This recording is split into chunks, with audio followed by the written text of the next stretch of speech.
Start start से। अच्छा ठीक है। नमस्कार बच्चों, आज हम लोग फिर से शुरू करने वाले हैं विद्युत धारा का परिणाम। ये चैप्टर ऑलरेडी शुरू हो चुका है और काफी इसके लेक्चर हो चुके हैं।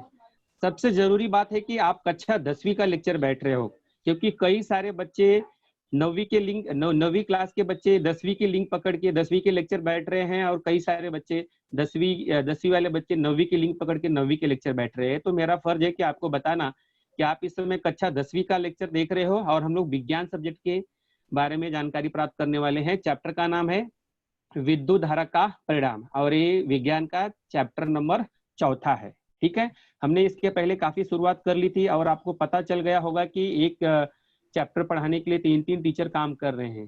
तो एक टीचर जहां भी फिनिश कर रहा है उसके आगे वाला भाग जो है दूसरा टीचर एक्सेप्ट कर रहा है, उसको आगे कंटिन्यू कर रहा है। तो पिछले वीक में भी मैंने आपके सामने लेक्चर लिया था, आपने पढ़ा होगा, एंजॉय किया होगा। और इसका जो पीडीएफ मैंने बनाया वो पीडीएफ मैं शेयर कर दूंगा, आप अपने नोट्स को बना सकते हो, लिख सकते हो। ठीक है बच्चों, तो सबसे पहले हम लोग शुरुआत करते हैं। हम लोग देखते हैं कि आज का जो चैप्टर है जो हम लोग पढ़ने वाले हैं उसके अंतर्गत क्या क्या पढ़ने वाले हैं, टॉपिक क्या है। तो सबसे जरूरी बात है कि आज का जो चैप्टर हमने शुरू किया है, चैप्टर ऑलरेडी शुरू हो चुका है, उसके अंतर्गत हम 3 मुख्य टॉपिक के बारे में, घटक के बारे में जानकारी प्राप्त करने वाले हैं। सबसे पहले तो दाहिने हाथ के अंगूठे का नियम। ठीक है, इसे हम इंग्लिश में राइट हैंड रूल भी कहते हैं।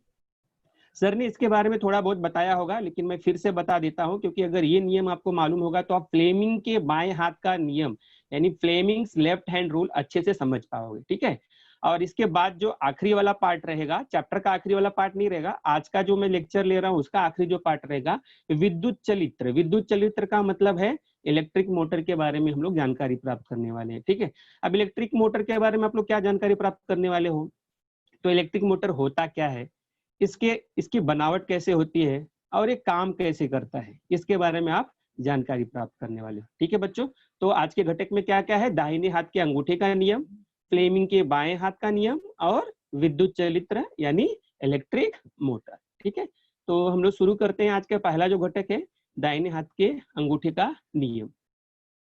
देखिए, दाहिने हाथ के अंगूठे का जो नियम है बच्चों, उसको समझने के लिए सबसे पहले आपको ध्यान रखना पड़ेगा कि ये नियम किस दिशा की तरफ है, ये नियम में क्या हम लोग सीखने वाले हैं, ये नियम क्यों बनाया गया है। तो इस नियम के हिसाब से सबसे पहले, जैसे आप नाम देख सकते हो, नाम में आप क्या देख रहे हो, नाम देखिए दाहिने हाथ के अंगूठे का नियम। देखिए, दाहिने हाथ के अंगूठे का नियम मतलब आपको कोई वस्तु दाहिने हाथ में पकड़नी है, जैसा कि यहाँ पे दिखाई दे रहा है। इसको मैं थोड़ा जूम कर देता हूँ बच्चों, तो आपको अच्छी तरह से दिखाई देगा। थोड़ा मैं जूम करके दिखाऊंगा, बीच बीच में मैं जूम करते रहूंगा ताकि आपको अच्छे से विजिबल हो, अच्छी तरह से आप इसके देख सके। ठीक है, देखिए दाहिने हाथ का अंगूठे का नियम क्यों कहा गया है कि यहाँ पे जो कंडक्टर है, जो विद्युत चालक है, जिसके अंदर से विद्युत धारा प्रवाहित होने वाली, मतलब ये वाला, देखो ये वाला जो भाग है, ये वाला जो भाग है बच्चों, ये कंडक्टर है। कंडक्टर का मतलब है कि इसके अंदर से विद्युत धारा प्रवाहित होने वाली है। ठीक है, इलेक्ट्रिक करंट पास होने वाला है। अब इस कंडक्टर को आपको दाहिने हाथ में पकड़ना है, तो दाहिने हाथ में पकड़ोगे तभी तो दाहिने हाथ के अंगूठे का नियम होगा। ठीक है, अंगूठा क्या होता है आपको अच्छी तरह से मालूम है। ठीक है, अब एक चीज इसमें और ध्यान में रखना है कि जब भी कोई कंडक्टर में या विद्युत चालक में विद्युत धारा प्रवाहित होती है, यहाँ पे देख सकते हो, उसका डायरेक्शन भी देख सकते हो, ऊपर की तरफ विद्युत धारा प्रवाहित हो रही है। तो ये जो विद्युत धारा है बच्चों, अपने आसपास चुंबकीय क्षेत्र का निर्माण करती है। किसका निर्माण करती है, चुंबकीय क्षेत्र का निर्माण करती है। तो इस नियम में बच्चों आप इस नियम में आप 2 बातें पढ़ने वाले हो। कौन कौन सी 2 बातें पढ़ने वाली हो, सबसे पहले आप लोग ध्यान में देने वाले हो कि विद्युत धारा क्या है, फिर इसके बाद चुंबकीय क्षेत्र क्या है। ठीक है, तो अभी हमें कैसे मालूम होगा कि चुंबकीय क्षेत्र की दिशा कौन सी होगी या विद्युत धारा की दिशा कौन सी होगी, तो उसके लिए यही नियम बनाया गया है। आपको करना क्या है बच्चों, को ध्यान में रखिए, आपको कोई भी एक विद्युत चालक, उसे आपको दाहिने हाथ में पकड़ के रखना है। ठीक है, तो यहाँ पे हमने देख लिया कि दाहिने हाथ में पकड़ा है। अब ये जो विद्युत धारा की दिशा अगर ऊपर की तरफ है, ध्यान में रखना, विद्युत धारा की दिशा ऊपर की तरफ है और ये विद्युत धारा की दिशा को, ये आपका अंगूठा, जो अंगूठा है ये विद्युत धारा की दिशा को दर्शा रहा है, दिखा रहा है। ठीक है, यानी अंगूठे की दिशा देखोगे, अंगूठे का अगर पॉइंट देखोगे तो ये पॉइंट किसकी तरफ है बच्चों, ये पॉइंट विद्युत धारा की दिशा की तरफ है। यानी सरल शब्दों में कहोगे तो विद्युत धारा ऊपर की तरफ प्रवाहित हो रही है। ठीक है, तो विद्युत धारा अगर ऊपर की तरफ प्रवाहित हो रही है बच्चों, तो चुंबकीय क्षेत्र कैसे निर्मित होगा, चुंबकीय क्षेत्र की भी दिशा कैसे होगी, क्योंकि ये जो विद्युत धारा है अपने आसपास चुंबकीय क्षेत्र का निर्माण करती है। तो जो आपके कर्ल फिंगर है, यानी आपको जो घूमी हुई अंगुलियां हैं, उस विद्युत चालक को आपकी कुछ उंगलियां, जो 4 उंगलियां आप देख पा रहे हो अच्छी तरह से, जो 4 उंगलियां आप अच्छे से देख पा रहे हो, ये चारों उंगलियां जो है घूमी हुई हैं और आपके चालक को पकड़ी हुई हैं। ठीक है, तो ये घूमी हुई जो अंगुलियां हैं ये चुंबकीय क्षेत्र की दिशा को दर्शाती है। किसकी दिशा को दर्शाएंगे बच्चों, चुंबकीय क्षेत्र की दिशा को दर्शाएंगे। ठीक है, यहाँ पे आप देख सकते हो। अच्छा, एक चीज और ध्यान में रखिए कि ये जो चुंबकीय क्षेत्र की दिशा है आपको गोल गोल दिखाई दे रही है, देखिए ऐसा कुछ गोल गोल दिखाई दे रही है, यानी ये वृत्त बना रही है। ठीक है, तो चुंबकीय क्षेत्र की जो दिशाएं होती है, चुंबकीय क्षेत्र की जो दिशाएं होती है वो गोल गोल होती है। क्या होती है, गोल गोल होती है। यानी आपका जो विद्युत चालक रहेगा, विद्युत चालक के चारों तरफ ये दिशाएं, ये चुंबकीय क्षेत्र की दिशाएं कार्य करती है। ठीक है, तो हम लोग सबसे पहले नियम पढ़ लेते हैं। नियम क्या होता है इसके बारे में हम लोग जानकारी प्राप्त कर लेते हैं। आपको मैं नियम समझा दिया, आपको इसका मतलब क्या है वो मैंने समझा दिया, लेकिन एक बार नियम पढ़ लेते हैं कि इसका अर्थ क्या है। ठीक है, देखिए यहाँ पे आपको ध्यान देना है, विद्युत चालक तार में से प्रवाहित होने पर विद्युत धारा की दिशा और निर्मित होने वाले चुंबकीय क्षेत्र की दिशा ज्ञात करने के लिए यह नियम बनाया गया है। ठीक है, तो बच्चों ये नियम किसके लिए बनाया गया है, ये नियम किसके लिए बनाया गया है कि विद्युत धारा की जो दिशा है और जो चुंबकीय क्षेत्र की दिशा है इसका हमें ज्ञान हो सके। ऐसी कल्पना कीजिए कि सीधे विद्युत चालक को अपने दाहिने हाथ में इस प्रकार पकड़ा है कि, अच्छा आपने चालक को क्या किया है, दाहिने हाथ में पकड़ा है, अंगूठा क्या कर रहा है, विद्युत धारा की दिशा में तार पर स्थित है। तो आपके जो अंगूठा है किसकी दिशा को दर्शा रहा है बच्चों, अभी मैंने आपको बताया कि विद्युत धारा की दिशा को दर्शा रहा है अंगूठा। तो अब आप अपनी उंगलियों से तार को घेरो। आपने तार को घेरा है, आपने देखा है यहाँ पे ये डायग्राम में देखिए, आपने अपने हाथ से उंगलियों से तार को घेरा है, इसको हम लोग घेरा बोल सकते हैं। ठीक है, तो इसके बाद क्या होगा बच्चों, तो अब आप अपनी उंगलियों से तार को घेरो। उंगलियों की दिशा ही चुंबकीय क्षेत्र की बल रेखा है। ठीक है, तो ये जो उंगलियों की दिशा है ये किसकी दिशा होगी बच्चों, ऐसा मैंने आपको बताया कि ये जो उंगलियों की दिशा है यही चुंबकीय क्षेत्र की दिशा हो जाएगी। ठीक है, अच्छा एक चीज और ध्यान में रखना है कि ये जो नियम है बच्चों, दाहिने हाथ के अंगूठे का जो नियम है इसे एक दूसरे नाम से भी जाना जाता है। इसे क्या, कौन से नाम से जाना जाता है, मैक्सवेल का कॉर्क स्क्रू नियम से भी जाना जाता है। तो आपको ध्यान में रखना पड़ेगा कि ये जो दाहिने हाथ के अंगूठे के नियम को हम मैक्सवेल का कॉर्क स्क्रू नियम भी कह सकते हैं। आपके एग्जाम में आ सकता है, तो आपको इसकी जानकारी रखनी पड़ेगी। ठीक है, तो ये हमने पढ़ा दाहिने हाथ के अंगूठे का नियम। ठीक है, अब हम लोग आगे वाली स्लाइड में पढ़ते हैं। आगे वाले स्लाइड में हम लोग क्या देखने वाले, देख लीजिए आगे वाले स्लाइड में हम लोग देखने वाले हैं फ्लेमिंग के बाएं हाथ का नियम। देखिए पहले क्या था, दाएं हाथ का यूज हुआ, अभी किसका यूज हो रहा है, बाएं हाथ का यूज हो रहा है। ठीक है, पहले हमने दाएं हाथ का यूज देखा, अभी बाएं हाथ का, और जिस हाथ का आप यूज कर रहे हो, उपयोग कर रहे हो, उसी के नाम पे नियम बन जा रहा है। तो यहाँ पे आपको बाएं हाथ का यूज करना है। तो सबसे पहले ध्यान में रखिए कि ये बाएं हाथ का यूज कैसे करना है। ठीक है, इसके लिए मैं थोड़ा सा जूम करता हूँ, आपको जूम करने के बाद ही समझ में आएगा कि ये बाएं हाथ को हमें कैसे रखना है, कैसे समझना है।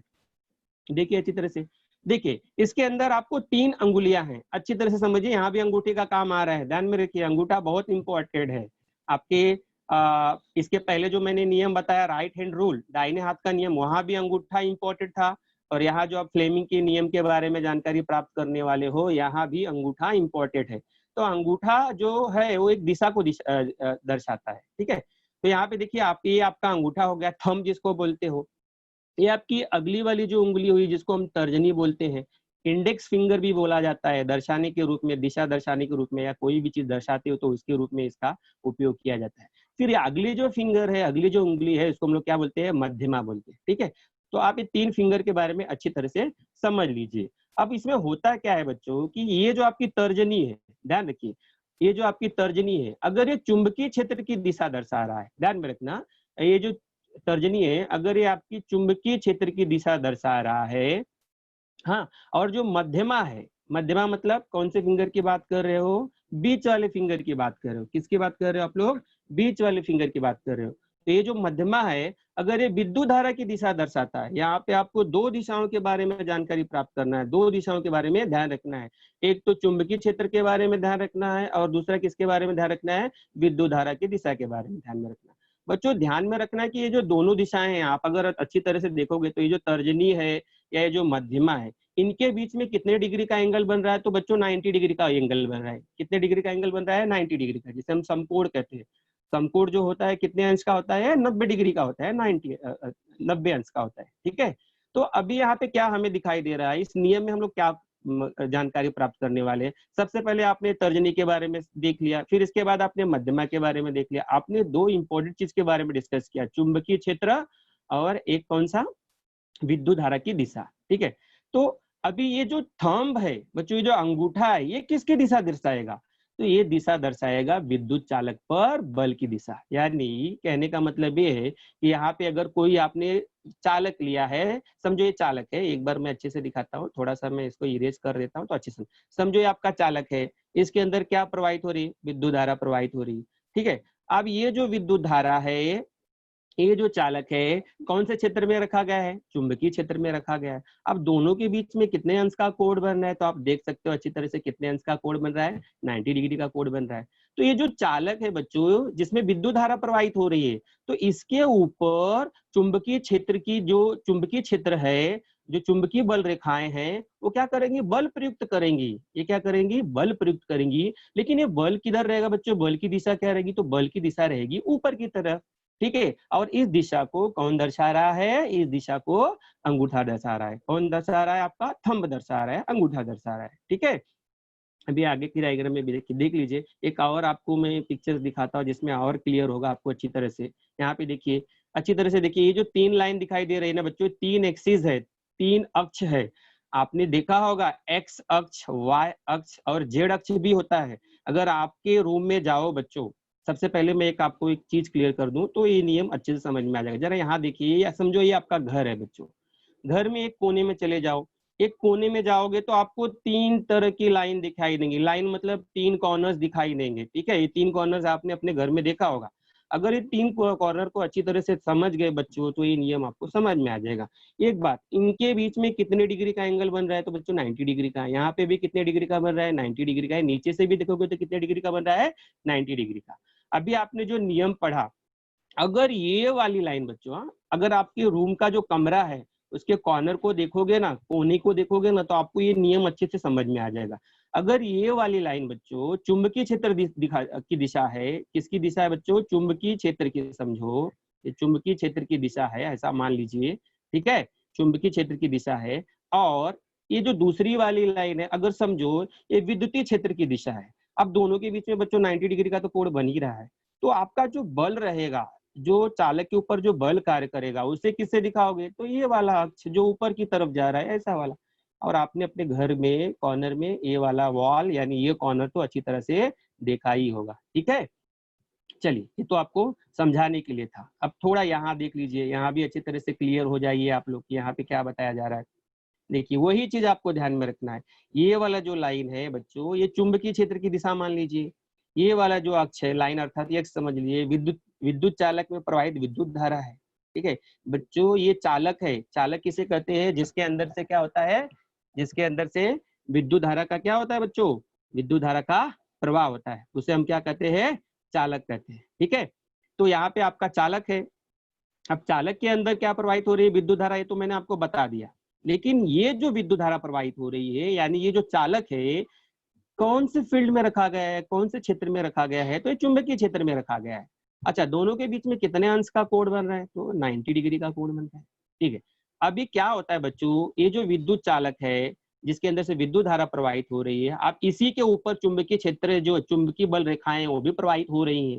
ठीक है, इसकी वजह से क्या होता है, चुंबकीय बल रेखाओं की वजह से इस चालक के ऊपर एक बल प्रयुक्त होता है, एक फोर्स कार्य करता है। ठीक है, एक बल कार्य करता है। लेकिन ये जो बल रहता है ना बच्चों, इसकी जो दिशा रहेगी ना, ऊपर की तरफ रहेगी। किधर की तरफ रहेगी, ऊपर की तरफ रहेगी। और इस नियम में बच्चों आपने पढ़ा कि जो आपका थंब है, जो आपका अंगूठा है, देख लीजिए अच्छी तरह से, यहाँ पे देख लीजिए, ये जो आपका अंगूठा है, यही, ये जो आपका अंगूठा है बच्चों, ये जो अंगूठा है, यही तो विद्युत चालक पर बल की दिशा दिखा रहा है। ठीक है, तो ये नियम आपने अच्छे से समझ लिया। अब थोड़ा हम इस नियम के बारे में थोड़ा पढ़ते हैं। आपको तो मैंने समझाया डायग्राम से, लेकिन थोड़ा हम इस नियम के बारे में पढ़ते हैं। हाँ, इसके बारे में आपको स्टेटमेंट लिखना रहेगा, कथन लिखना रहेगा। तो किस प्रकार लिखोगे, यानी अगर ये आ गया आपको, अगर एग्जाम में आ गया 1 नंबर 2 नंबर के लिए कि फ्लेमिंग के बाएं हाथ का नियम लिखो, तो आपको क्या लिखना रहेगा बच्चों? मैंने तो आपको एक्सप्लेन किया, आपको समझाया, लेकिन आपको नियम लिखना पड़ेगा। नियम कैसे लिखना पड़ेगा वो देख लीजिए। देखिए यहाँ पे मैं रीड करता हूँ, थोड़ा सा जूम करता हूँ कि आपको अच्छे से दिखाई दे, क्योंकि मोबाइल पे थोड़ा छोटा दिखाई देता है। देखिए, इस नियम के अनुसार बाएं हाथ के अंगूठे, ठीक है, देखिए इंपॉर्टेंट चीज है, अगर आपने बाएं की जगह दाएं वर्ड यूज कर दिया तो आपका नियम गलत हो जाएगा, ध्यान में रखिएगा। फ्लेमिंग्स लेफ्ट हैंड रूल का मतलब ही होता है कि आपको बायां हाथ लेना है। अगर आपने गलती से दायां हाथ लिख दिया तो नियम गलत हो जाएगा। ठीक है, तो कंफ्यूज मत होइएगा, क्योंकि इस चैप्टर में दाहिना और बायां ऐसे 2-3 नियम है। तो दोनों 2-3 नियम को अच्छी तरह से एक पेज पे लिखिएगा, उसके अंदर क्या अंतर है उसको समझिएगा, क्योंकि थोड़ा भी शब्दों का आप हेर फेर करोगे तो आपका नियम हो जाएगा गलत। ठीक है, चलिए, तो इस नियम के अनुसार बाएं हाथ के अंगूठे, जिसको हम थंब बोलते हैं, अब अच्छी तरह से ध्यान में रखिए, डायग्राम में आपको पिक्चर आराम से दिखा चुका हूं, उस पिक्चर को थोड़ा अपने दिमाग में लीजिए तो आपको अच्छे से समझ में आएगा। तर्जनी और मध्यमा को एक दूसरे के लंबवत रखे। ठीक है, देखिए तर्जनी मैंने आपको बताया, तर्जनी कौन सा फिंगर है बच्चों? तर्जनी कौन सा है देख लीजिए एक बार फिर से, डायग्राम में देख लीजिए, सामने ही डायग्राम है, ये तर्जनी है आपका। मध्यमा मतलब मिडल फिंगर बोलते हैं, आपका मिडल है। ठीक है, चलिए फिर से वापस आते हैं नियम के ऊपर, नियम पे देखते हैं। थोड़ा जूम करता हूँ बच्चों, आपको अच्छे से समझ में आए। देखिए, तर्जनी और मध्यमा को एक दूसरे के लंबवत रखिए। अभी लंबवत क्या होता है बच्चों? ये 90 डिग्री की बात होती है। 90 डिग्री का मतलब कैसा कोण होता है आपको अच्छी तरह से मालूम है, जैसे ये आपने समकोण देखा होगा बच्चों। अगर ये चुंबकीय क्षेत्र है और ये आपका चालक है जिसके अंदर से विद्युत धारा प्रवाहित हो रही, तो यहाँ पे देख सकते हो कि कितने डिग्री का कोण बन रहा है, 90 डिग्री का कोण बन रहा है। ठीक है, और इसे हम लोग क्या बोलते हैं? लंबवत। आपने ज्योमेट्री में बच्चों पढ़ा होगा लंबवत रेखाएं। लंबवत रेखाएं का मतलब क्या है? अगर आपने एक रेखा खींचा और इसके ऊपर एक रेखा खींचा जो 90 डिग्री की 90 डिग्री का 90 अंश का कोण बना रही है, तो ये लंबवत रेखा हो जाए। ठीक है, तो इन दोनों के बीच में कितने डिग्री का एंगल बनना चाहिए बच्चों? 90 डिग्री का बनना चाहिए। यहाँ देखिए, तर्जनी और मध्यमा को एक दूसरे के लंबवत रखे, और यदि तर्जनी चुंबकीय क्षेत्र की दिशा में हो तो, और मध्यमा विद्युत धारा की दिशा में हो, ध्यान में रखिए दो चीज, तो अंगूठे की दिशा विद्युत चालक पर बल की दिशा दर्शाती है। ध्यान में रखिए, इस नियम में बहुत इंपॉर्टेंट लाइन कहा गया है। अगर ये शब्द आप अच्छे से समझ गए तो नियम आप लिख लोगे। तर्जनी चुंबकीय क्षेत्र की दिशा दर्शाती है, तर्जनी मतलब इंडेक्स फिंगर, मध्यमा मिडल फिंगर विद्युत धारा की दिशा दर्शाती है, तो अंगूठा जो रहेगा बच्चों किसकी दिशा दर्शाएगा? तो आपको पता चल गया, अंगूठा जो है चालक के ऊपर जो बल प्रयुक्त किया जा रहा है उसकी दिशा दर्शा रहा है। ठीक है, तो अगर आपको कोई भी पूछे कि फ्लेमिंग लेफ्ट हैंड रूल में अंगूठा क्या दर्शाता है, तो आपको पता होना चाहिए अंगूठा क्या दिखाता है, दर्शाता है विद्युत चालक पर बल। अगर किसी ने पूछा तर्जनी क्या दिखाता है, तर्जनी क्या दर्शाता है, तो आप क्या बोलोगे? तर्जनी क्या दर्शाता है? चुंबकीय क्षेत्र की दिशा। अगर किसी ने पूछा आपको मध्यमा क्या दिखाई दर्शाता है, मिडल फिंगर क्या दर्शाता है, तो मिडल फिंगर में बच्चों आप क्या बोलने वाले हो? मिडल फिंगर क्या दर्शाता है? विद्युत धारा की दिशा। तो बच्चों ये नियम आपको अच्छी तरह से समझ में आया होगा, ऐसा मैं आशा रखता हूँ। और अगर आपको एग्जाम में बच्चों आया, अगर 1 नंबर का नियम लिखने के लिए आया बच्चों, तो आप नियम लिख लीजिए। लेकिन अगर 2 नंबर के लिए आता है तो प्लीज आप नियम लिखने के साथ साथ जरूर ये डायग्राम बनाने की कोशिश कीजिए, क्योंकि ये जो डायग्राम है बच्चों, ये जो डायग्राम आप बनाओगे तो आपके नियम को ये सपोर्ट करेगा। सपोर्ट करना मतलब क्या है बच्चों? अच्छी तरह से एग्जामिनर को समझ में आएगा कि बच्चों को मालूम है, इस बच्चे को मालूम है कि ये नियम क्या है। ठीक है, चलिए हम लोग आगे वाले स्लाइड में चलते हैं। अब तक हमने क्या देखा, थोड़ा सा फिर से मैं आपको बता देता हूँ। अभी पहले वाले स्लाइड में हमने देखा दाहिने हाथ का नियम, आपको रिवीजन करा देता हूँ, दाहिने हाथ के अंगूठे का नियम। ठीक है, उसमें अच्छी तरह से आपने समझ लिया कि विद्युत धारा की दिशा क्या है और चुंबकीय बल रेखाओं की दिशा क्या है, ये आपने अच्छी तरह से समझ लिया। ठीक है, अब आगे वाला क्या है? आगे वाला ये है, आपको फ्लेमिंग के बाएं हाथ का नियम पढ़ना है। ठीक है, तो फ्लेमिंग के बाएं हाथ का नियम जो है, एक मिनट,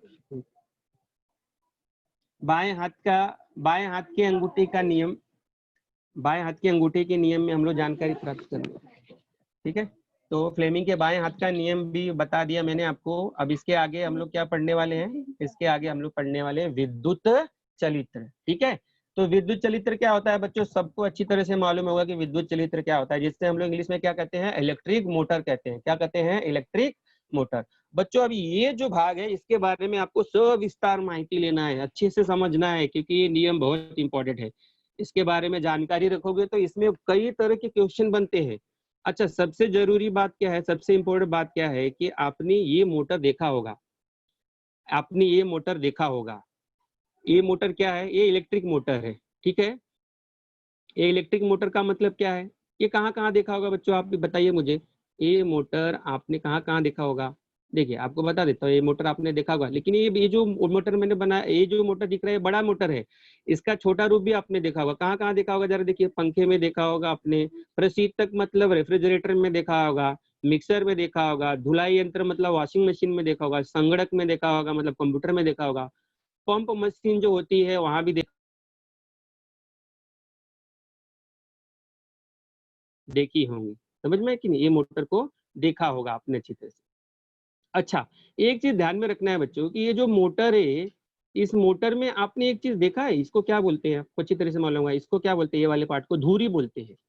अब ये धुरी के ऊपर एक, अगर गांव में आप गए होगे, अगर ये बड़े वाले मोटर को आपने देखा होगा तो धुरी के ऊपर एक पहिया लगा होता है। ठीक है, अब ये पहिया जो लगा रहता है उसके ऊपर क्या लगा रहता है, उसके ऊपर आप टायर लगा सकते हो पहिए के ऊपर, उससे आप कनेक्ट भी कर सकते हो दूसरी जगह पे, क्योंकि क्या होता है कि ये जब रोटेट करता है, घूमता है, तो दूसरी चीजों को भी ये घुमा सकता है। ठीक है, अच्छा, इसके बारे में थोड़ा एक चीज और कि ऊर्जा के विविध रूप आपको पता है। आपको ये भी पता है कि ऊर्जा का रूपांतरण हो सकता है। विद्युत ऊर्जा का यांत्रिक ऊर्जा में रूपांतरण करने वाले यंत्र को क्या कहते हैं, विद्युत चलित्र। अब ध्यान दीजिए, इलेक्ट्रिक मोटर किसे कहते हैं, अब नाम से ही पता चल रहा है बच्चों के, इलेक्ट्रिक मोटर मतलब इलेक्ट्रिक पे चलेगा, विद्युत धारा पे चलेगा। ठीक है, लेकिन इसमें ये जो इलेक्ट्रिक मोटर है ये काम क्या करता है बच्चों, ये विद्युत ऊर्जा मतलब जो इलेक्ट्रिकल एनर्जी रहती है उसको किसमें कन्वर्ट कर देता है, यांत्रिक ऊर्जा में, मैकेनिकल एनर्जी में कन्वर्ट करता है। चलने का काम करता है ना बच्चों, जब इसको ऊर्जा मिलेगी तभी तो चलेगा। और चलने की वजह से हम बोल सकते हैं कि इसने किस ऊर्जा को किसमें कन्वर्ट किया, बदला, तो विद्युत ऊर्जा को इसने यांत्रिक ऊर्जा में बदल दिया। अच्छा, अगर आप इसको विद्युत ऊर्जा नहीं दोगे तो ये यांत्रिक ऊर्जा में इसको बदल नहीं सकता है ये मोटर।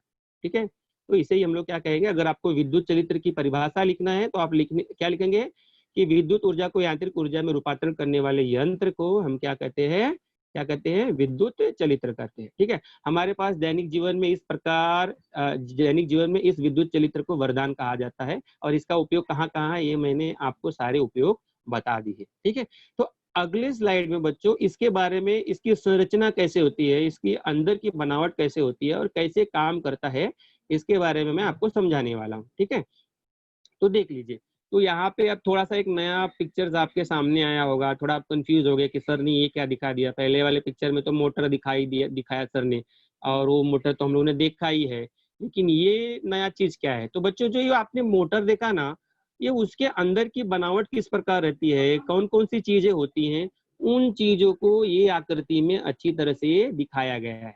ठीक है, तो सबसे पहले ये काम कैसे करता है उसे जानने के पहले आप क्या पढ़ोगे, आप किसकी जानकारी प्राप्त करोगे कि इसके अंदर की बनावट कैसे है। ठीक है, तो देख लीजिए इसके अंदर की बनावट कैसे है। अभी इसमें क्या क्या आपको पढ़ना है, क्या क्या नजर आ रहा है बच्चों, जरा देखिए अच्छी तरह से। देखिए, सबसे पहले आपको ये एन और एस क्या है बच्चों, ये ध्यान में रखिए। तो आपने चुंबक पढ़ा होगा, पढ़ा है कि नहीं, चुंबक, चुंबक के अंदर कितने ध्रुव होते हैं। ठीक है, तो आपने पढ़ा है चुंबक के अंदर 2 ध्रुव होते हैं। इंग्लिश में अगर बोलने जाओ, इंग्लिश में बोलने जाओ तो क्या बोल सकते हो, इंग्लिश में बोलने जाओगे, इंग्लिश में बोलने जाओगे तो क्या बोल सकते हो, इंग्लिश में बोलने जाओगे तो क्या होगा आपका नॉर्थ, और एस का मतलब क्या होता है, साउथ हो जाएगा। ठीक है, तो नॉर्थ का मतलब होता है कौन सा ध्रुव, उत्तरी ध्रुव, साउथ का मतलब क्या होता है, दक्षिणी ध्रुव। ठीक है, तो यहाँ पे ये जो आपका मोटर है बच्चों, इसके अंदर मतलब दो मैग्नेट लगे रहते हैं, दो चुंबक लगे रहते हैं, और ये चुंबक के ध्रुव आपको अच्छी तरह से दिखाई दे रहा है डायग्राम में। अच्छा, इसके अंदर एक चीज और आप देख पा रहे हो, आयताकार एक कुंडली देख पा रहे हो, ठीक है। ये आयताकार कुंडली क्या होती है बच्चों, ये तार होता है, समझ में है कि नहीं। ये तांबे का बना क्या होता है, तार होता है। और आपको डायग्राम में सिर्फ एक ही राउंड दिखाई दे रहा है बच्चों, जबकि मोटर के अंदर ऐसे कई राउंड होंगे, ठीक है। अच्छा, इसके बाद आपको क्या एक चीज और जानकारी प्राप्त करनी है, ध्यान में रखना है कि ये जो आयताकार कुंडली है बच्चों, ये जो चुंबक है, ये जो चुंबक की जो ध्रुव है, जिसे हम नॉर्थ बोलते हैं और साउथ बोलते हैं, ठीक है। उत्तरी ध्रुव ये हो जाएगा, और ये कौन सा ध्रुव होगा बच्चों, ये दक्षिणी ध्रुव होगा। इसके बीच में रखा गया है, ठीक है। ये जो आयताकार कुंडली है, जो तांबे की कुंडली है, इसे कौन से ध्रुव के बीच में रखा गया है, चुंबक के कौन से ध्रुव के बीच में रखा गया है, तो उत्तरी ध्रुव और दक्षिणी ध्रुव। अच्छा, डायग्राम में एक चीज और अच्छे से आप देख पा रहे होंगे कि ये आगे वाला भाग क्या है। यहाँ पे अच्छी तरह से देखिए, इसका जो सिरा है, ये जो आपका तार है, यानी ये तार के दो सिरे आ रहे हैं ना, यहाँ पे अच्छे से देखोगे तो ये किससे जुड़े हुए हैं, तो ये धुरी से जुड़े हुए हैं। किससे जुड़े हुए हैं, ये धुरी से। लेकिन बच्चों ये धुरी से डायरेक्टली नहीं जुड़े हैं। आप अच्छे से देखिए, आपको मैं थोड़ा जूम करके देता हूँ तो आपको अच्छे से क्लियर होगा। क्योंकि बच्चों ये आपने अगर समझ लिया ना, तो आपको अच्छी तरह से समझ में आएगा कि ये काम कैसे करता है, ठीक है। देखिए, मैं आपको थोड़ा जूम करता हूँ। जूम करने के बाद आपको अच्छे से क्लियर हो जाएगा कि मैं क्या बताना चाहता हूँ। देखिए, ये जो तार है बच्चों, ये जो तार के जो दो किनारे हैं, ये तार के जो दो किनारे हैं ना, ये धुरी से डायरेक्टली नहीं जुड़े हैं। ये क्या है, यहाँ पे देखोगे तो यहाँ पे ये जो एक हिस्सा देख रहे हो, समझ में है कि स्प्लिट रिंग जिसको बोलते हैं, ठीक है, विभक्त वलय जिसे बोलते हैं। ये जो स्प्लिट रिंग होती है ना बच्चों, ये दो टुकड़ों में विभाजित होती है, आपने कहीं कहीं देखा होगा। तो इसका जो एक टुकड़ा है ना बच्चों, इधर वाला टुकड़ा जरा ध्यान दीजिएगा, ये वाला टुकड़ा आपको अच्छी तरह से दिखाऊंगा। अभी एक और पिक्चर दिखाने वाला हूँ। ये जो एक टुकड़ा है, जिसे हम लोग क्या बोलेंगे, एक्स, जिसका नाम क्या देंगे, ये वाला जो टुकड़ा है बच्चों, इसको क्या नाम देने वाले, एक्स। और इसका जो दूसरा हिस्सा है बच्चों, यहाँ देख सकते हो अच्छी तरह से, ये वाला हिस्सा देखिए, इसको हम लोग क्या नाम देने वाले, इसको हम लोग नाम देने वाले वाई, ठीक है। तो यहाँ पे ये वाला पार्ट एक्स हो गया, और ये वाला पार्ट क्या हो गया बच्चों, ये वाला पार्ट क्या हो गया आपका, वाई हो गया। तो जो जो आपके पास जो तार है, तार के जो किनारे हैं, ठीक है, ये किनारा जो है वो किससे जुड़ा हुआ है, जो स्प्लिट रिंग है, जो विभक्त वलय है, उसका जो आधा वाला भाग है एक्स वाला, जो उससे जुड़ा है, और दूसरा वाला जो भाग है वाई किनारे से जुड़ा हुआ है, ठीक है। लेकिन एक चीज और आप इसमें देख पाओगे बच्चों कि, थोड़ा मैं डायग्राम जूम करता हूँ, यहाँ पे अच्छी तरह से देखोगे तो दो कार्बन ब्रशेस भी लगे हुए हैं। ये वाला भाग जो बच्चों ने, ये कार्बन ब्रशेस है, ठीक है, कार्बन के बने हुए कार्बन के ब्रश हैं, ठीक है। और इन ब्रश के नाम को हम किससे दिखा रहे हैं, ई से दिखा रहे हैं, और किससे नाम दिखा रहे हैं हम लोग, एफ से दिखा रहे हैं। तो मतलब ये जो स्प्लिट रिंग है, जो विभक्त वलय है, ये वाला, और जो यहाँ से एक वायर आ रहा है, इनके बीच में भी कुछ तो लगा हुआ है। और वो क्या लगा हुआ है, कार्बन के ब्रश लगे हुए हैं। यहाँ पे देख सकते हो कार्बन के संपर्क लगे हुए हैं।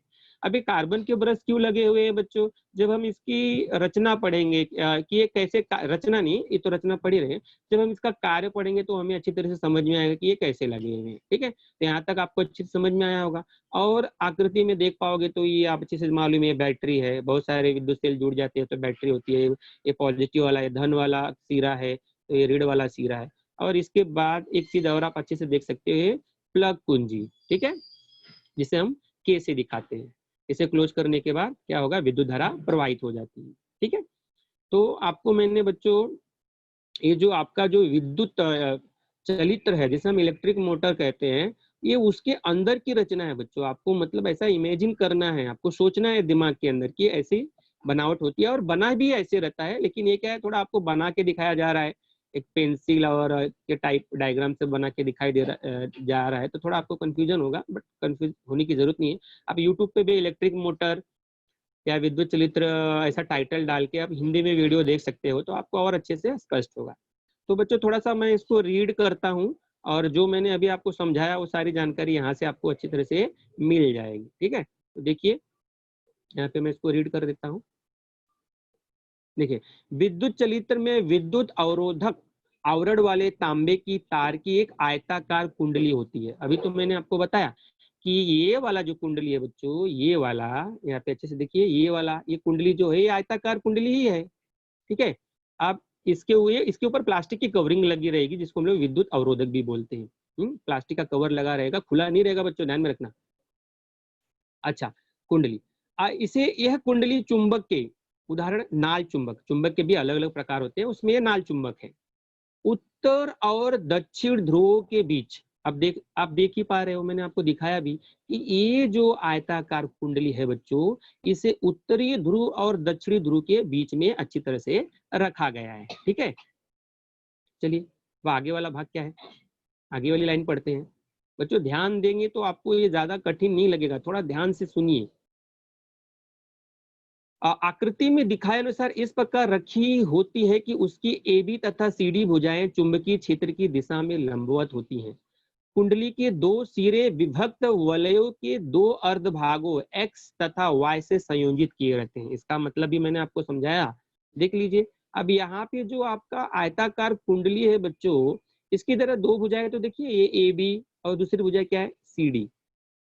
आपका जो बच्चों ये चुंबक है ना, ये चुंबकीय बल रेखाएं ऐसे निकलेंगी, चुंबकीय बल रेखाएं ऐसे निकलेंगे, जो उत्तरी ध्रुव से निकलती हैं और दक्षिणी ध्रुव पे खत्म हो जाती है। ठीक है, तो उन्होंने बताया कि ये लंबवत, लंबवत का मतलब क्या है बच्चों, आपको मालूम है कि ये आपका आयताकार कुंडली है। ठीक है, अब इसके अंदर से क्या प्रवाहित होने वाला आपको अच्छे से मालूम है, विद्युत धारा प्रवाहित होने वाली है, आपको आगे वाले स्लाइड में मैं समझाने वाला। और ये आपकी चुंबकीय बल रेखाएं हैं, तो चुंबकीय बल रेखाएं और विद्युत इसके अंदर से प्रवाहित हो रहा है, इसके बीच में कितने डिग्री का एंगल बन रहा है, कितने अंश का कोण बन रहा है, तो आप अच्छे से देख रहे हो कितने अंश का कोण बन रहा है, 90 अंश का कोण बन रहा है। इसी को तो हम लंबवत कह रहे हैं। फिर से एक बार देखिए, ये आपकी चुंबकीय रेखाएं होंगी और ये जो आपका है विद्युत धारा की डायरेक्शन है, दिशा है, तो दोनों के बीच में कितने अंश का कोण बन रहा है, 90 अंश का। एक चीज और ध्यान में रखना है कि ये जो भुजा AB है और CD ये पैरेलल है, एक दूसरे के समांतर है, सामने सामने देख लीजिए, समांतर है। ठीक है, देखिए आगे वाला भाग देख लीजिए। अच्छा, यहाँ पे एक चीज और बताया है कि कुंडली के दो सिरे विभक्त वलय के दो अर्धभाग X तथा Y से संयोजित किए गए हैं, वो मैंने आपको डायग्राम में दिखाया। इन अर्धभागों की भीतरी सतह विद्युत रोधी होती है तथा चलित्र की धुरी से जुड़ी होती है। अब आपको यहाँ पे एक चीज ध्यान में रखना है कि जो मैंने आपको यहाँ पे बताया बच्चों, देखिए ये जो अर्धभाग है विभक्त वलय जिसे बोलेंगे, ये आधा वाला भाग है, ये आधा वाला है, विभक्त है ना, डिवाइड है। ठीक है, एक वाले भाग का नाम क्या है X और दूसरे वाले भाग का नाम क्या है Y नाम है। ठीक है, तो इनसे जुड़ा हुआ है। ये जो अंदर वाला सफेद वाला भाग दिख रहा है ना बच्चों, ये सफेद वाला भाग, ये क्या है, विद्युत अवरोधी है। ये क्या है बच्चों, विद्युत अवरोधी है, यानी इसके अंदर से विद्युत धारा प्रवाहित नहीं होती है। ठीक है, ये अंदर वाले भाग की बात कर रहा हूँ, व्हाइट वाले भाग की बात कर रहा हूँ।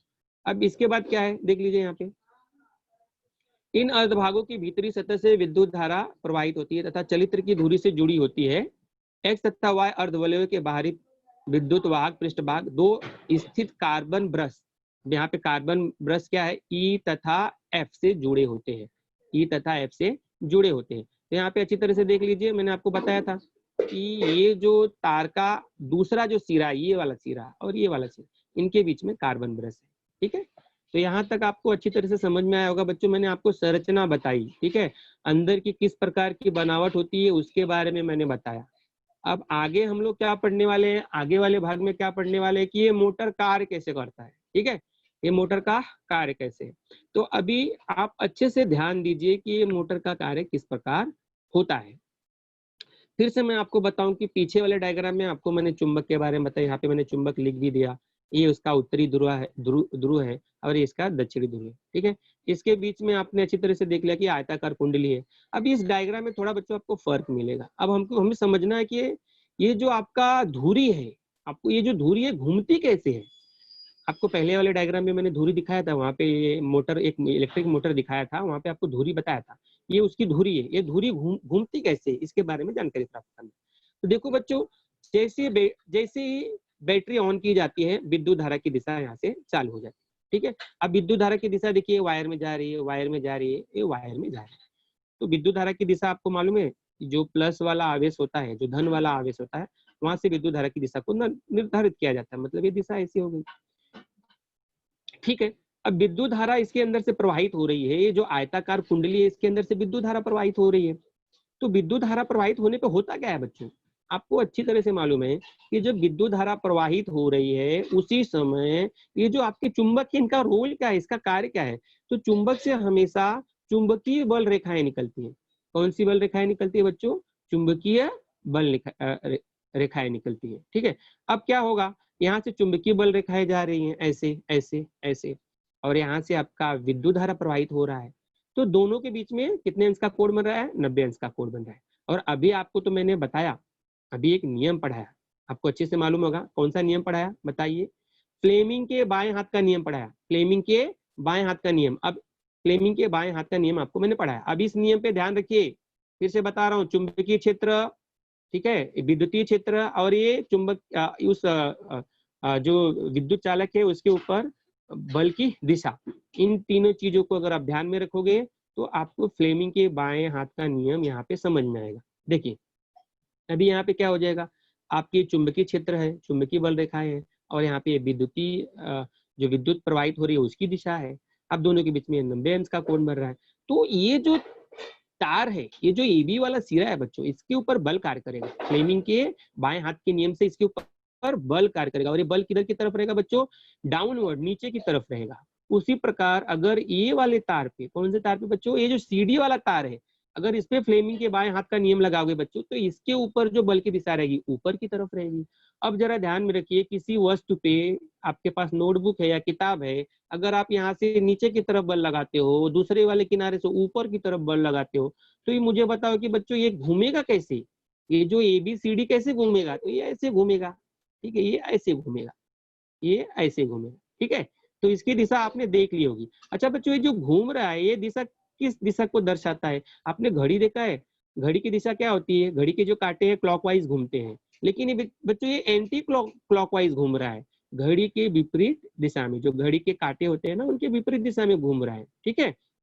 अच्छा, जब ये घूमने लगेगा ना बच्चों, तो इसके घूमने की वजह से, आप अच्छी तरह से यहाँ देख रहे हो, क्या होगा? इसके घूमने की वजह से ये जो अर्धवलय है, ये क्या है? जो अर्धवलय है, ये भी घूमने लगेंगे, ठीक है। जब अर्धवलय घूमेगा तो आपकी धुरी भी क्या होने वाली है? घूमने वाली है, ठीक है।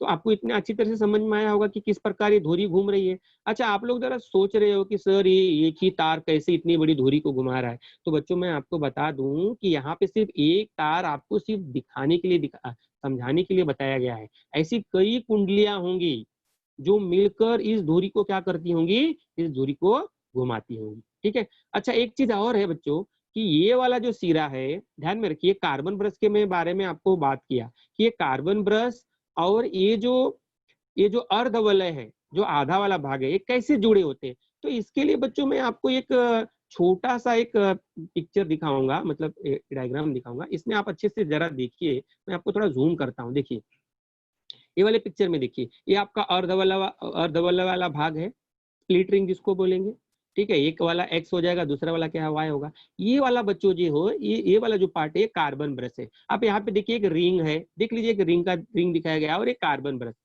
बच्चों ध्यान में रखना कि ये कार्बन ब्रश जो है ये कैसे जुड़ा हुआ है? आसानी से संपर्क में आ भी सकता है और आसानी से संपर्क छोड़ भी सकता है।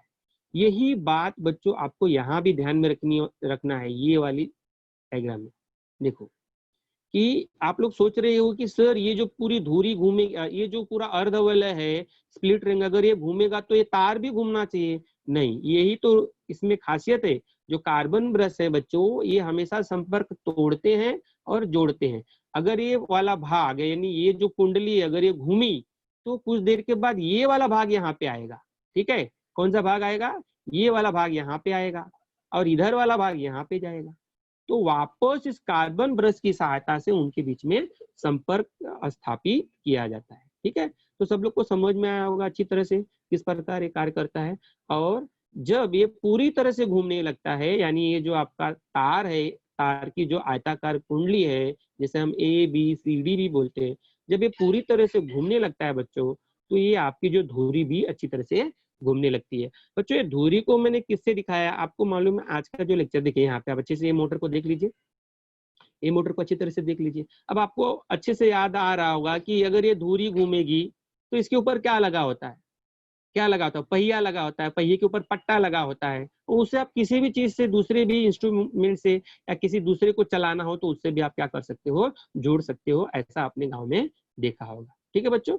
तो आपको अच्छी तरह से जो मोटर वाला भाग है, जिसकी मैंने आपको संरचना बताई, जिसका मैंने आपको कार्य बताया, आपको अच्छी तरह से समझ में आया होगा। एक दो पिक्चर में आपको और अच्छी तरह से दिखाता हूँ बच्चों, यहाँ पे जरा समझिए।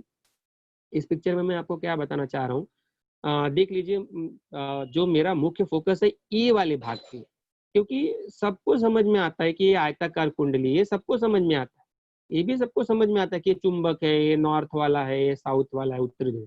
लेकिन बच्चे कंफ्यूज होते हैं ये वाले भाग में, ये वाले भाग में ज्यादा कंफ्यूज होते हैं। तो ये वाले भाग में आपको अच्छे से ध्यान में रखना है कि ये वाला जो अर्धवलय है, एक वाला भाग जो एक्स है और दूसरा वाला भाग जो क्या है वो वाई वाला है। ठीक है, इसके अलावा आपको और क्या इसमें ध्यान रखने की जरूरत है, ये कार्बन ब्रश बच्चों, ये कार्बन ब्रश दोनों बगल लगा रहता है। इस कार्बन ब्रश का नाम भी दिया गया है, कार्बन ब्रश एक का नाम क्या है बच्चों, ई, और दूसरे का नाम क्या है, ई एफ।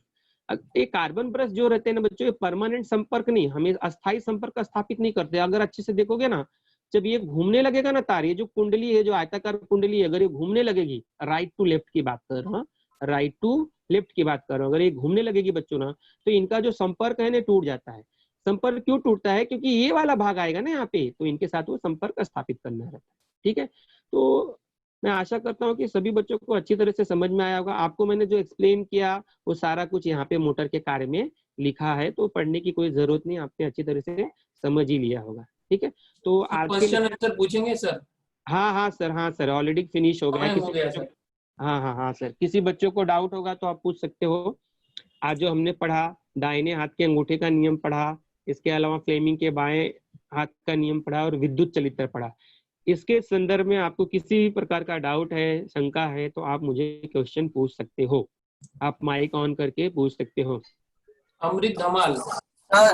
सर हाँ बच्चा, हाँ बोलो। दाहिने हाथ का अंगूठी का नियम थोड़ा सा नहीं समझा सर मुझे। इसमें क्या नहीं समझा बच्चे, दाहिने हाथ के अंगूठे के नियम में देखो, आपको मैंने फिर से दाहिने हाथ के अंगूठे के नियम वाला भाग खोला है। इसके अंदर आपको एक विद्युत चालक लेना है, समझो ये वायर है, मान के हाँ ले लो सर। वायर है। अब इसके अंदर क्या है ना बच्चे, विद्युत धारा प्रवाहित हो रही है, समझो आपके हाथ में पेन है, पेन को आप हाँ ऐसे सर। पकड़ लो, जैसे डायग्राम में दिया है ऐसे पकड़ लो, अभी के अभी अगर होगा तो पकड़ लो तो और अच्छे से समझ में आएगा। ठीक है, हाँ आपने पकड़ा सर। तो आप देखिए आपके अंगूठा किधर जा रहा है, तो आपका अंगूठा यहाँ पे जा रहा है, देखिए आपका अंगूठा दिखा रहा है। तो ये जो हाँ सर। अंगूठा है ना, ये अंगूठा एक डायरेक्शन दिखाता है, दिशा दर्शाता है। बाकी बच्चे भी ध्यान से सुनिए, उनके मन में अगर शंका हो तो सुन लीजिए। एक ही क्वेश्चन पे सब लोग बार बार नहीं पूछेंगे, तो मैं एक डाउट क्लियर कर देता हूँ। तो ये जो आपका अंगूठा है ना, अच्छी तरह से देखिए, ये विद्युत धारा की दिशा दर्शाता है। विद्युत धारा का दिशा मतलब बच्चे, इसके अंदर ना विद्युत धारा प्रवाहित हो रही है। ठीक है, हाँ सर। और विद्युत धारा की वजह से यहीं पे चुंबकीय क्षेत्र का भी निर्माण हो रहा है। लेकिन ये चुंबकीय क्षेत्र का निर्माण जो हो रहा है, मैं जूम कर रहा हूँ, अच्छे से देख लेना। हाँ सर।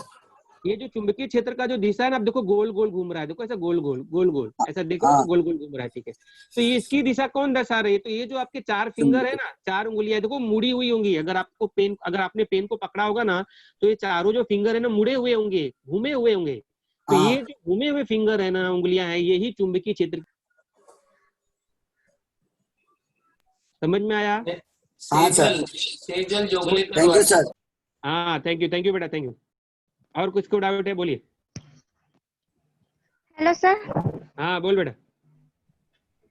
सर अवरोधक मतलब? अवरोधक का मतलब होता है कि उसके अंदर से विद्युत धारा प्रवाहित नहीं होती है। जैसे आपके घर में तार लगे होते हैं, तार के ऊपर देखो रेड हाँ। कलर का या ब्लैक कलर का कवरिंग लगा होता है, कवरिंग पुट हाँ। लगी होती है, जो प्लग। प्लास्टिक की बनी होती है, प्लास्टिक की बनी होती है आपका। हाँ, तार खुला नहीं रहता है ना आपका, तार देखा है कि नहीं, घर में तार देखा होगा हाँ आपने। सर, तार, प्लग ना? प्लग नहीं बेटा, तार के ऊपर जो प्लास्टिक लगा होता है ना, अगर उसको हम लोग बोलते हैं अवरोधक। प्लग भी अवरोधक होगा। अवरोधक का मतलब होता है उसके अंदर विद्युत धारा प्रवाहित नहीं होती है। ठीक है, यस, बोलो थैंक्स। नेक्स्ट चंदन प्रसाद। बोलो चंदन। सर इसका जो आपने मोटर का बताया है, उसका आविष्कार किसने किया था सर? हेलो। हाँ सर। हेलो। हाँ बोलो बच्चों। देखो अलग अलग तरह के मोटर है, किसी एक वैज्ञानिक ने आविष्कार नहीं किया है बच्चे, समझने के लिए। और हमारे बुक में सिर्फ मोटर के संदर्भ में कैसे इसका वर्किंग है, यही सब जानकारी दी गई है। और वैज्ञानिकों के नाम पे कोई क्वेश्चन पूछा नहीं जाता है, तो हर जगह वैज्ञानिकों के नाम मेंशन नहीं किए जाते हैं। तो आपको वैज्ञानिकों के नाम पे ज्यादा जोर नहीं देना है, आपको सिर्फ ध्यान में रखना है कि इलेक्ट्रिक मोटर होता क्या है, दूसरी बात इसकी बनावट कैसे होती है, और ये काम कैसे करता है। ठीक है। निर्जला। निर्जला। सर। हाँ बोलो। सर हम लोग को कैसे पता चलेगा ये जो चुंबक है उत्तरी ध्रुव का है कि दक्षिणी ध्रुव का? देखिए अभी आपको पता नहीं करना है, ये मोटर के अंदर ना ये बना ही रहेगा, समझ में है कि ना। और आपको अच्छी तरह से मालूम है कि चुंबक का उत्तरी ध्रुव और दक्षिण ध्रुव कैसे पहचानते हैं। आप लोगों ने देखा होगा, दो चुंबक को पास में लाओगे तो चुंबक भागते हैं। तो इसका मतलब होता है कि या तो दोनों ध्रुव उत्तरी होगा या तो दोनों ध्रुव दक्षिणी होगा, क्योंकि उत्तरी उत्तरी और दक्षिणी ध्रुव में क्या होता है, प्रतिकर्षण होता है, यानी एक दूसरे से दूर भागते हैं। लेकिन अगर वही दोनों चुंबक पास में लाओगे और एक दूसरे को आकर्षित करते हैं तो समझ जाना, एक नॉर्थ होगा, दूसरा क्या होगा, साउथ होगा। तो आपको मोटर में ये नहीं पता करना है, आपको मोटर के अंदर वो पहले से बना रहेगा। और अगर आप छोटे मोटे मैग्नेट लेते हो, चुंबक लेते हो, 2 चुंबक लेते हो, तो आप पता कर सकते हो कि उसके अंदर नॉर्थ कौन सा है और साउथ कौन सा है। ठीक है। ज्योति यादव। हाँ सर, मेरा क्वेश्चन था ना कि जो हाँ ये ABCD मतलब इस तरफ से ये मतलब घूमता है। हाँ बोलिए। ABCD देखिए ABCD कैसे घूमता है, मैं फिर से देखो, डायग्राम सामने दिख रहा है तुम्हारे, DCB, उसके ऊपर दो बल कार्य करता है। आपको देखो मैंने यहाँ डायग्राम में दिखाया, ये वाले डायग्राम में देखो अच्छी तरह से, ये वाला जो डायरेक्शन है उस पर जरा फोकस करो। एक नीचे की तरफ बल कार्य करता है, दूसरा ऊपर की तरफ कार्य करता है। ये मैं अपने मन से नहीं बोल रहा हूँ, यहाँ पे जो हमने फ्लेमिंग का नियम पढ़ा ना, फ्लेमिंग के बाएं हाथ का नियम, वो नियम यहाँ पे यूज में आता है, अप्लाई होता है। तो एक की दिशा नीचे की तरफ होती है, एक की दिशा ऊपर की होती है। आप अपने हाथ में बुक पकड़ो और एक किनारे पे नीचे की तरफ बल लगाओ और दाहिने हाथ से ऊपर की तरफ बल लगाओ, यानी बाएं हाथ से नीचे बुक के ऊपर और दाहिने हाथ से ऊपर की तरफ। तो देखो बुक कैसे घूमेगी, तो बुक घूमेगी राइट टू लेफ्ट, यानी घड़ी के विपरीत दिशा में। ठीक है। तो ये वायर आप, हाँ चलिए, और कौन, और किसको डाउट है? Rohit Sharma. Good morning sir. Good morning, good morning, good morning बेटा, बोलो। सर ये आयताकार का कुंडली नहीं समझ में आ रहा। आयताकार का कुंडली, आयत देखा है बच्चा? आयत देखे हो? आयत, हाँ सर। आयत ऐसा देखे हो, रेक्टेंगल बोलते हैं उसको हिंदी में। तो ये जो कुंडली रहती है ना, जब ये बहुत सारे तार को एक साथ जोड़ा जाता है, उनका जो बनावट रहती है वो आयताकार रहती है, आयत के जैसे रहती है। देखो आयत बन रहा है कि नहीं, ऐसा देखो अच्छे से। आयत हो गया, वृत्त हो गया, वर्ग देखे हैं कि नहीं? हाँ सर देखा है। हाँ, ये आयत का आकार बना रही है ना, अगर आप अच्छे से देखोगे तो आयत का आकार बना रही है। ये बन गया आयत आपका। अब ये दूसरा वाला हिस्सा देखिए, ये भी आयत बन गया। ठीक है। अगर वो गोल गोल रहेगी तो उसको वृत्ताकार बोलेंगे, गोल गोल रहेगी तो। ठीक है। और वर्ग के जैसे रहेगी तो वर्गाकार बोलेंगे, जैसा वो दिखेगी वैसा उसको नाम मिलेगा। ध्यान में रखना। लव कुमार, हाँ तिलक नगर। बोलो। जाहिद शेख, पवई।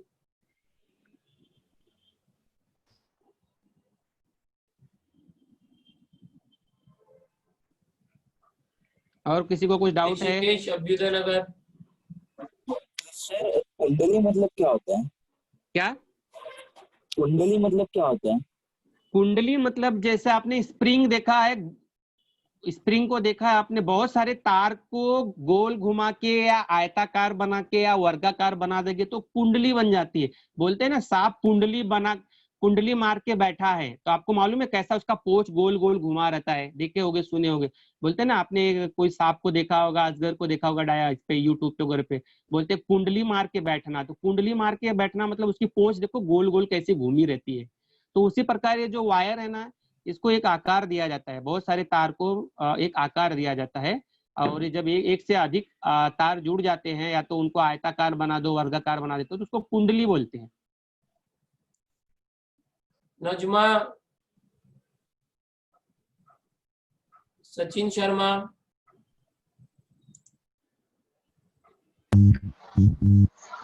सर। हाँ बोलो।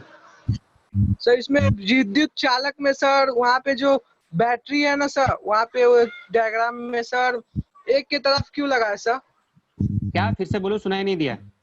सर बैटरी के सिरे पे, माइनस सिरे पे हाँ, प्लग क्यों लगा है सर? प्लग कुंजी प्लस के सिरे हाँ, पे।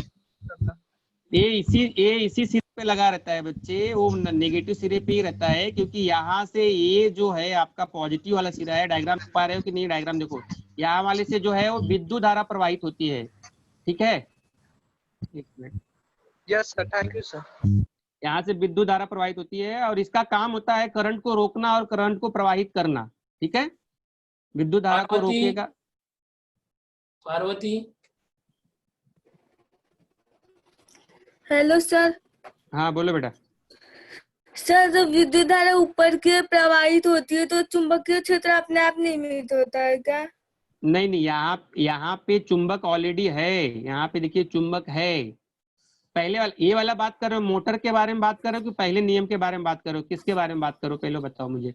दाहिने हाथ का अंगूठे का नियम सर। हाँ हाँ, तो दाहिने हाथ के अंगूठे के नियम में जो आप बोल रहे हो, यहाँ पे कोई चुंबक उम्बक नहीं है, समझ में है कि नहीं? ठीक है, तो यहाँ पे क्या रहेगा, ये जो दिशा रहेगी, ये जो दिशा रहेगी, एक मिनट मैं आपको, ये वाला जो दिशा है जो विद्युत धारा प्रवाहित हो रही है, उसकी वजह से जो चुंबकीय क्षेत्र का निर्माण हो रहा है, वही दिशा यहाँ से दिखाया गया है, ठीक है? हाँ सर। करण कुमार,